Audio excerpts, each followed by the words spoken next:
One అంటే within 1.5 ఇయర్లో మన దేశంలో 23 లక్షల మంది ఆడపిల్లలు ఎత్తిపోయారు. 23 లక్షలు. వీళ్ళందరినీ మళ్ళీ ఆచూకి 1% 2% ఉంటుంది. ఒక ఆడపిల్ల గర్భంలోంచి శివాజీ రావచ్చు, ఓ అల్లూరి రావచ్చు, ఓ నేతాజీ రావచ్చు, ఓ వివేకానందుడు రావచ్చు.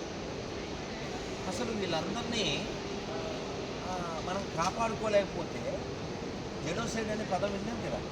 అంటే ఏదో కత్తి తెచ్చినారు కూడా కాదు. మన ఆడపిల్ల కడుపులోంచి రావాల్సినటువంటి శ్రేష్టమైన వ్యక్తులు రాకుండా వాళ్ళని ఎక్కడో సేల్ చేసేస్తే, లేదు ఎక్కడో ఇంకోటి చేసేస్తే, వాళ్ళ ఆర్గాన్స్ అమ్మేస్తే ఈ దేశంలో శివాజీలు ఎలా పుడతారు, వివేకానందులు ఎలా పుడతారు? అప్పుడు ఈ దేశానికి ఎవరు అవసరం? స్వామి వివేకానంద, ఓ శివాజీ, ఓ శంభాజీ, ఓ రాణా ప్రతాప్, వాళ్ళ వల్ల ఈ జాతి ఇలా ఉంది. అందుకని ఏదో విదేశీ ఎడారి మత పుస్తకాల వలన, ఎడారి మతాల వలన కాదు. ఇప్పుడు ఈ దేశాన్ని, ధర్మాన్ని కాపాడుకోవాలంటే మన పూర్వీకులు చేసిన త్యాగం మర్చిపోకూడదు. అల్లూరి సీతారామరాజు పెళ్ళి అవదండి? పెళ్ళి అవదా? అల్లు అర్జున్కైనా పెళ్ళి అయ్యేది, అల్లూరి సీతారామరాజుకి అవదా?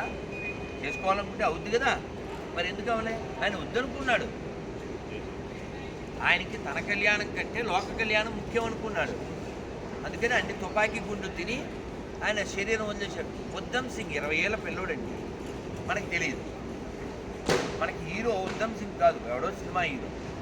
ఉద్దమ్ సింగ్ 20 ఏళ్ళు 10 ఏళ్ల పిల్లోడు ఉన్నప్పుడు జలియన్ వాలాబాగ్లో కాల్చిన కాల్పులకి అతను జనరల్ డయ్యర్ మీద పగబట్టి ఆ 10 ఏళ్ల పిల్లోడు 20 ఏళ్ళు అయ్యేసరికి లండన్ వెళ్ళి బాలకృష్ణ చెప్తాడే, మీ ఊరికి వచ్చా, మీ వీధికి వచ్చా, నీ నెట్టింటికి వచ్చాను. అలా అది సినిమా, కానీ ఇక్కడ ప్రాక్టికల్.